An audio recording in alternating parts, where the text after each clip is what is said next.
माजी आमदार आणि राष्ट्रवादी काँग्रेस शरदचंद्र पवार पक्षाचे नेते बाबाजानी दुर्राणी यांच्या विरोधात दाखल करण्यात आलेला गुन्हा वापस घेण्याच्या मागणीसाठी परभणी शहरातील सामाजिक कार्यकर्ते आणि विविध पक्षातील कार्यकर्त्यांनी पोलीस अधीक्षक यांना निवेदन दिले आहे।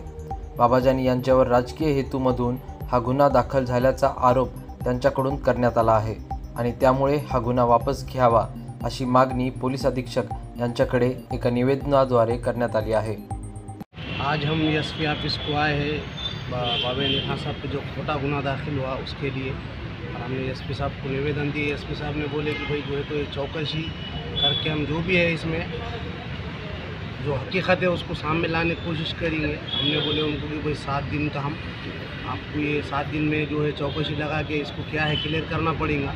नहीं करेंगे तो 7 दिन के बाद हम जो है तो हम पूरा परभणी शहर बंद करके पूरा हम वापस से आंदोलन करेंगे।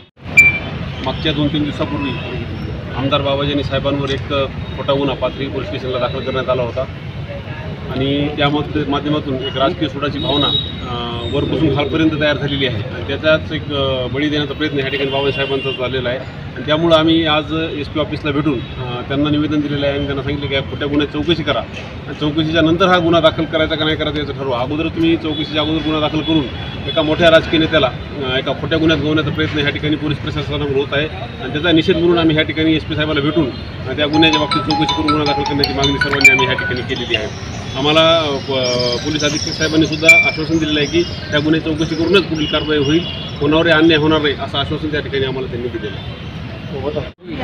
पाथरीमध्ये आमदार बाबाजानी दुर्राणी साहेब यांच्यावर जो खोटा गुन्हा दाखल केलेला आहे त्याच्या निषेधात आम्ही इथे एसपी ऑफिस परभणी येथे निवेदन देण्यासाठी आलेलो आहोत।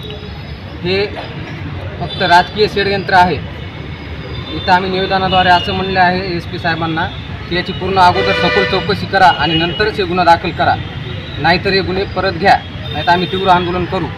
एसपी साहेबांनी सुद्धा आम्हाला असे आश्वासन दिले आहे की आम्ही अगोदर पूर्ण ह्या गुन्ह्याची चौकशी करू आणि नंतरच काय ते पुढचं करू। प्रतिनिधी रियाज कुरेशी, DLP न्यूज, परभणी।